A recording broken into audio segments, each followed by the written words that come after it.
Bonjour et bienvenue sur DigiSchool. Je suis Floriane Charton, votre professeure de sciences économiques et sociales. Aujourd'hui, nous allons nous intéresser à comment faire des choix dans un monde aux ressources limitées et plus particulièrement, nous allons étudier la représentation graphique de la contrainte budgétaire.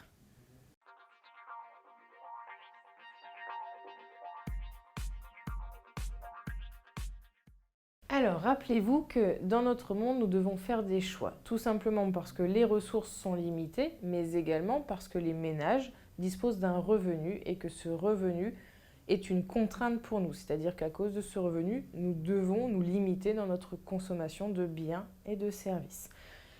Voici un exemple qu'on va étudier et on va ensuite analyser la représentation graphique de cette contrainte budgétaire. Alors, imaginez un ménage qui dispose de 100 euros. Vous avez des pizzas qui coûtent chacune 10 euros, quelle que soit la pizza, je précise tout de suite, et le coca, la canette de coca, coûte 2 euros.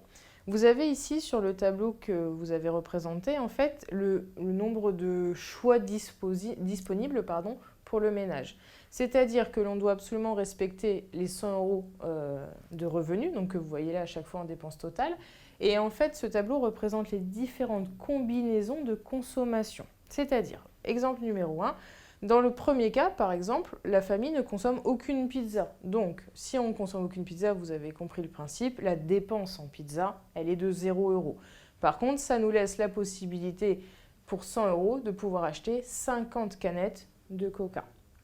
Vous avez d'autres exemples sur le tableau qui vous montrent d'autres possibilités. Par exemple, si je me mets au milieu, si la famille achète 5 pizzas, vous l'avez compris, ça représente une dépense totale de 50 euros en pizza. Il nous reste donc 50 euros pour acheter des canettes de coca et à ce moment-là, on pourra en acheter 25. Le dernier cas du tableau, c'est tout l'inverse, c'est-à-dire que cette fois, on n'achète absolument pas de coca. Donc, 0 canette de coca, ça nous fait du 0 euros. Il nous reste donc 100 euros pour acheter des pizzas, sachant que chacune vaut 10 euros. Vous avez compris que la famille pourra se procurer 10 pizzas. Qu'est-ce qui va faire le choix de la famille ? Tout simplement ses goûts et ses envies, clairement, en fonction aussi de ses besoins. Si la famille a vraiment faim, peut-être qu'elle achètera plus de pizza que de coca et inversement. Donc ça, c'est ce que vous avez, les différentes combinaisons en fait, possibles pour chacun des ménages en fonction de notre revenu. Alors, on a repris le même tableau que vous avez ici avec les différentes combinaisons. Et en fait, on va pouvoir représenter graphiquement l'ensemble des combinaisons possibles mises à la disposition, on va dire, du ménage. Alors, vous avez sur votre axe désordonné le nombre de canettes de coca, d'accord ? On va suivre le tableau pour que vous ayez une idée. Donc, ça va de 0, 15, 25, 35, 50, c'est ce qu'on a retrouvé dans le tableau. Et vous avez en abscisse, sur l'axe des abscisses, en fait, le nombre de pizzas. Pareil, vous retrouvez les mêmes valeurs ici. On va de 0, 3, 5, 7 et 10. L'enjeu, en fait, ça va être de tracer une droite, une courbe, on verra en fonction, qui va représenter, en fait, l'ensemble des combinaisons disponibles pour le ménage. Alors, on commence point par point.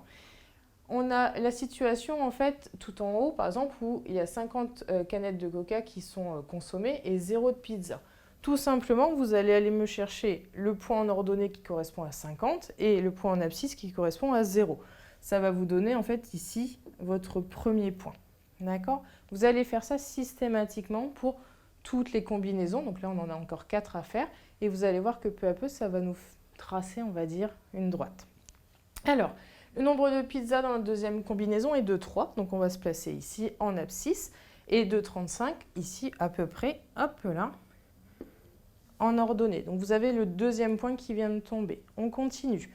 Nombre de pizzas dans la troisième combinaison est de 5, donc on va être à peu près ici. Et au niveau des canettes de coca, on est à 25. Donc si je fais à peu près le point, on doit être à peu près par ici.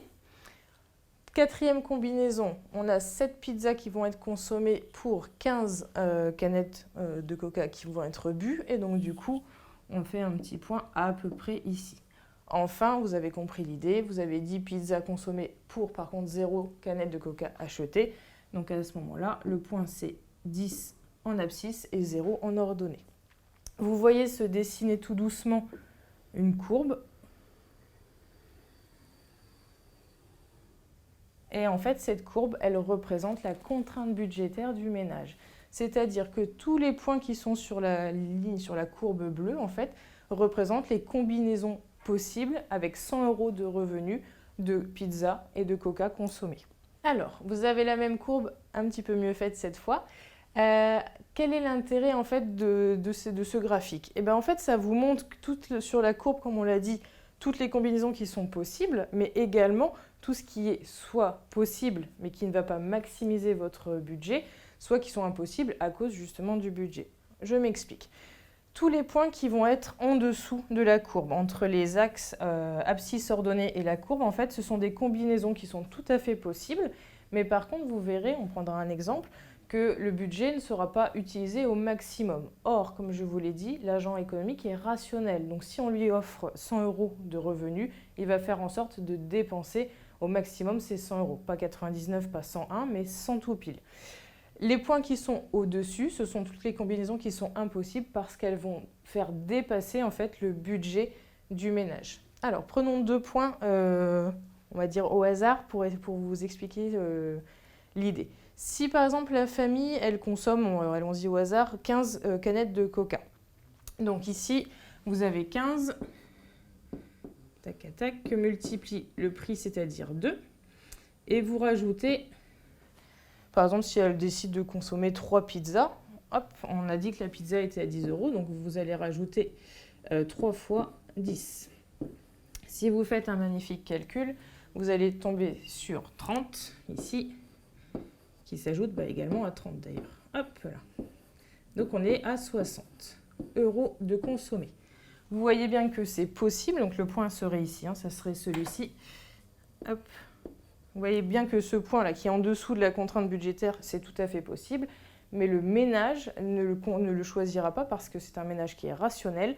On lui a donné 100 € de budget pour se nourrir. Il va chercher au maximum à se rapprocher de ces 100 €. D'accord? Donc tous les points qui sont en dessous de cette courbe correspondent à cette logique-là. C'est-à-dire que oui, c'est possible en termes de revenus, mais non, on ne va pas le faire parce que rationnellement, on va essayer d'utiliser au maximum notre budget.